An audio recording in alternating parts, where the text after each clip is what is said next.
rock guard ang tawag sa iya, ano. So, bahog ni siya nga, Bisaya version. Ako lang kay ka-group ko sa una nga gorgeous pero layo naman ang grab. So, ako ihanda kaniyo sa mga performer no, bago ta mag-freestyle battle. So, give you that chord, Twinsky!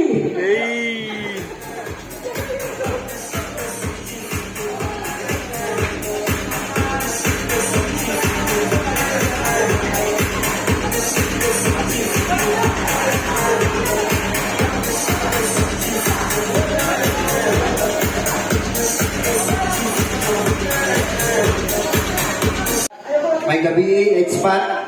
Kung siya ko sa akong manager, na naagi ako, nagpabilin diha. Gia. Play the music, DJ. Kanina yung kantahan is para rin sa mga broken family. Pakinggan namin puso kung nuwain ng istorya. Gia.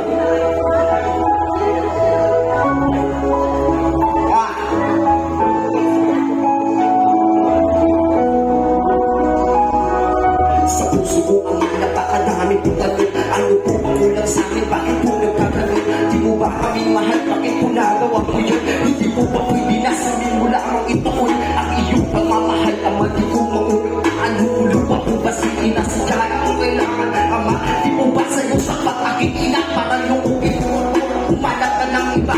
Ama, paano mo po nakakuwang tubusan? Ang mga kataliwa lumuluwang malibig. Ang pagsusuma mo ulang po sa iyong tingin. Dahil pagmamahal mo lang po aking ibig. Ama, maawa ka naman po kay inay. Na araw-araw gabi-gabi sa'yo naghihintay. Ama, di po kami mabubuhay ni ina.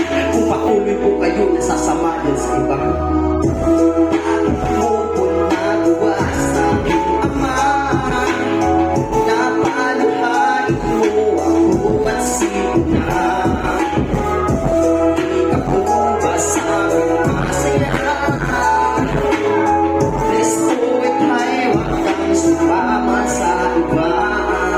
Dapat di ko nawaan sa puso. Tulad ko kung bakit si Itay ay may ibang gusto. Hindi ko alam kung paano ko ito nawaan. Basta ang alam ko lang Itay ang hirap kong yakapin. Hirap mo ka ako sa akin. Ang hirap kong hanapin. Tago ko lang Itay, hindi ka bang nawa sa akin? Ang bata ko pa po para maranasan ko. Ang pag-araw ganyan lang naman po ang kailangan ko. Ang pamilya na po at pamilyang masaya. Ang pamilya na may makaluwa ang mga mata.